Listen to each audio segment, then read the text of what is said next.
इंदौर के एक मॉल में एक 42 साल की महिला एक 23 साल की महिला से टकरा जाती है। 23 साल की महिला उसे सॉरी बोल के उसके सामान उठाने में उसकी मदद करती है और इनका ये टकराने का सफ़र मॉल से लेके कार पार्किंग लॉट तक ही नहीं बल्कि इनके घरों तक पहुंच जाता है। ठीक वैसे ही जैसे कि पुरानी हिंदी फिल्मों में होता था कि एक हीरो हीरोइन एक दूसरे से टकराते हैं, आंखें चार होती हैं, किताबें एक्सचेंज हो जाती हैं और इनका प्यार का सिलसिला शुरू हो जाता है। पर इन महिलाओं के बीच जो सिलसिला शुरू हुआ वो एक घातक और खौफनाक रूप ले लेता है। नमस्कार, मैं हूं श्रद्धा राय और आप देख रहे हैं द चाणक्य पे सच्ची घटना पे आधारित मेघा देशपांडे की कहानी। वर्ष 2011 एक देशपांडे परिवार इंदौर के एक पॉश लोकेशन श्रीनगर में शिफ्ट होता है।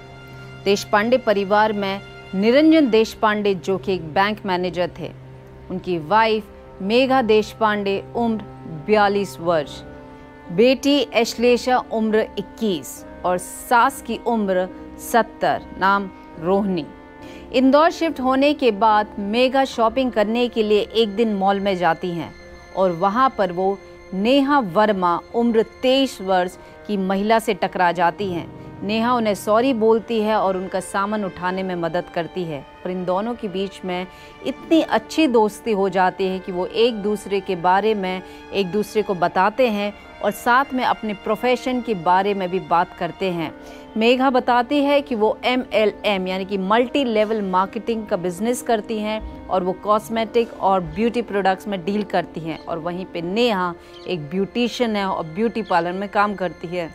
बातचीत करते करते नेहा और मेघा दोनों ही पार्किंग लॉट तक पहुंच जाते हैं, नंबर एक्सचेंज करते हैं और मेघा अपनी कार लेके निकल जाती हैं। नेहा अपनी इस मुलाकात के बारे में अपने बॉयफ्रेंड राहुल चौधरी को बताती है। नेहा और राहुल एक दूसरे के साथ शादी करके सेटल होना चाहते थे। उन दोनों के बहुत बड़े सपने थे, बहुत पैसा कमाना चाहते थे, पर उस समय राहुल के पास ज़्यादा कुछ काम नहीं था। नेहा मेघा के टच में थी, बातचीत होती रहती थी और नेहा एक दिन MLM यानी कि मेघा के बिजनेस को ज्वाइन करने में अपना इंटरेस्ट दिखाती है। 19 जून 2011 नेहा मेघा से मिलने के लिए उसके घर पे जाती है। जिस बिजनेस में वो इंटरेस्ट दिखाती है उससे जुड़े फॉर्म मेघा नेहा को भरने के लिए देती है और कुछ समय के बाद नेहा मेघा के घर से कुछ सामान लेके चली जाती है। कुछ घंटों के बीतने के बाद मेघा के पड़ोसी की नज़र मेघा के घर के दरवाजे पे पड़ती है कि दरवाज़ा बाहर से बंद है पर खिड़कियां खुली हुई हैं, इसीलिए वो खिड़कियों के बाहर से ही अंदर की तरफ झांकती है और जो नज़ारा वो देखती है उससे उनके होश फाख्ता हो जाते हैं। वो तुरंत ही पुलिस को फ़ोन लगाती है। पुलिस वारदात यानी कि मेघा के घर पे पहुंचती है और पुलिस के सामने मेघा की मां रोहिणी और मेघा की बेटी ऐश्लेषा तीनों ही खून में लथपथ जमीन पे पड़े मिलते हैं। पुलिस इन्वेस्टिगेशन के दौरान चोरी का मामला सामने आता है और वहीं पे पोस्टमार्टम और फॉरेंसिक रिपोर्ट कुछ ऐसे क्लू पुलिस को दे देती है जिससे ये पूरा का पूरा केस सॉल्व हो जाता है। पोस्टमार्टम की रिपोर्ट के अनुसार मेघा के सिर में गोली मार के उसकी जान ली गई, पर फॉरेंसिक रिपोर्ट के बाद ये सामने आता है कि घर में 2 कारतूसों का इस्तेमाल किया गया था, यानी कि उसकी माँ को और उसकी बेटी को गोली से नहीं बल्कि चाकू से मारा गया था। तो आखिर वो दूसरी गोली कहाँ गई? पुलिस अपने सारे नेटवर्क को एक्टिवेट करती है और कुछ दिनों के बाद उनके हाथ यानी कि वो 24 वर्ष के व्यक्ति को गिरफ्तार करती है जिसका नाम राहुल चौधरी, जी हाँ, वो नेहा वर्मा का बॉयफ्रेंड को गिरफ्तार करती है। और जब इन्वेस्टिगेशन होती है तो इस पूरे हत्याकांड का मास्टरमाइंड का नाम नेहा वर्मा सामने आता है। अब हम थोड़ा सा फ्लैशबैक में चलते हैं।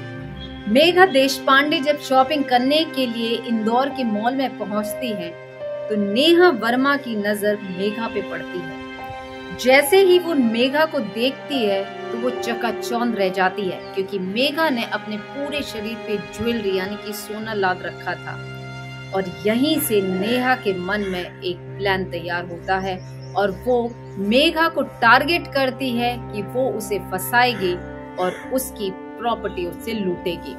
नेहा वर्मा जानबूझ के मेघा से टकरा जाती है और उसे सॉरी आंटी बोल के उसका सामान उठाने में उसकी मदद करती है और फिर बातचीत के दौरान वो सारी संभव इंफॉर्मेशन मेघा से ले लेती है और उसका नंबर भी ले लेती है। ठीक ये सारी इंफॉर्मेशन ये अपने बॉयफ्रेंड राहुल चौधरी को बताती है।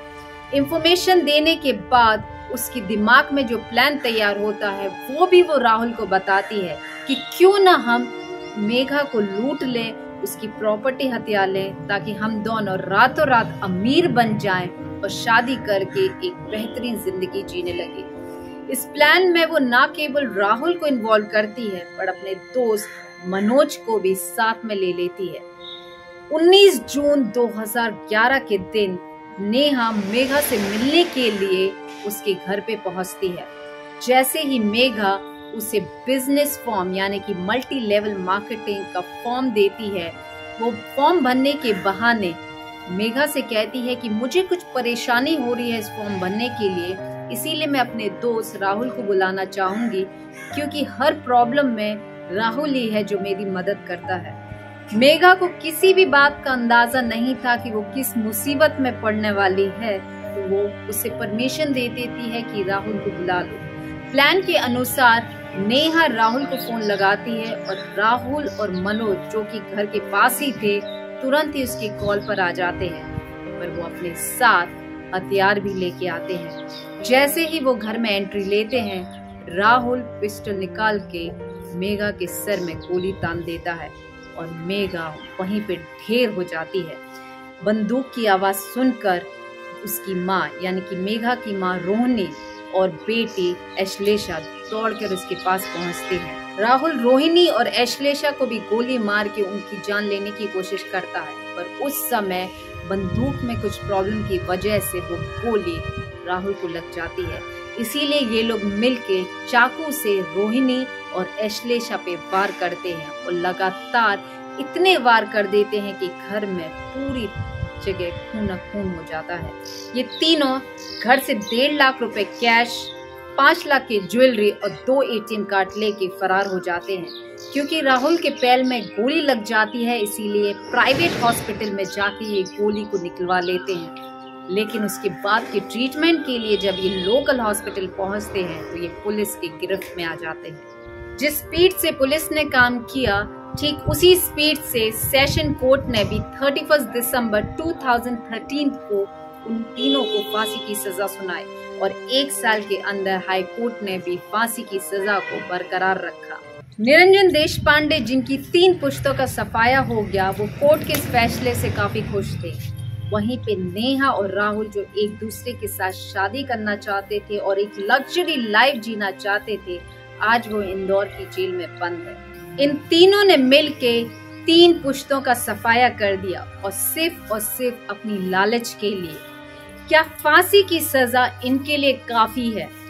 आप ऐसे हथियारों के बारे में क्या राय रखते हैं? इन्हें क्या सजा मिलनी चाहिए?